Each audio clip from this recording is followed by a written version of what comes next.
മൂത്തകുന്നം കോട്ടപ്പുറം പാലം അപകടാവസ്ഥയിൽ. പുതിയ ദേശീയപാത 66ന്റെ ഭാഗമായി നിർമ്മിക്കുന്ന പാലത്തിന്റെ നിർമ്മാണത്തിൽ അപാകതയുണ്ടെന്ന് ആക്ഷേപം.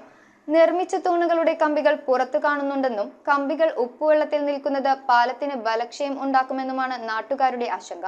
മൂത്തകുന്നം കോട്ടപ്പുറം പാലത്തിനായി നിർമ്മിച്ച തൂണിൽ കൃത്യമായി കോൺക്രീറ്റ് ചേർത്തിട്ടില്ലെന്ന പരാതിയും ഉയരുന്നുണ്ട്. തൂണുകളുടെ കമ്പികൾ പുറത്തു കാണുന്നതും വിരൽ കൊണ്ട് തൊടുമ്പോൾ കോൺക്രീറ്റ് മിശ്രിതം ഇളകിപ്പോകുന്നതുമായ വീഡിയോയും സമൂഹ മാധ്യമങ്ങളിൽ പ്രചരിച്ചിരുന്നു. വർഷങ്ങൾ നിലനിൽക്കേണ്ട പാലം നിർമ്മിക്കുന്നതിൽ ക്രമക്കേട് സംഭവിച്ചിട്ടുണ്ടോ എന്ന് അന്വേഷിക്കണമെന്നും നിർമ്മാണത്തിൽ പ്രശ്നങ്ങളുണ്ടെങ്കിൽ പരിഹരിക്കണമെന്നുമാണ് നാട്ടുകാരുടെ ആവശ്യം. ദേശീയപാത ഉദ്യോഗസ്ഥരുടെ അനാസ്ഥയാണ് പ്രശ്നങ്ങൾക്കിടയാക്കിയതെന്ന് മുസ്ലിം ലീഗ് നിയോജക മണ്ഡലം കമ്മിറ്റി ആരോപിച്ചു. News bureau, Paravur.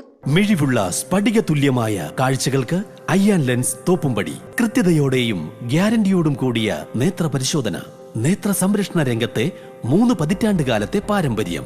അയ്യാൻ ലെൻസ്, കണ്ണുകൾക്ക് തുണയായി എന്നും നിങ്ങളോടൊപ്പം.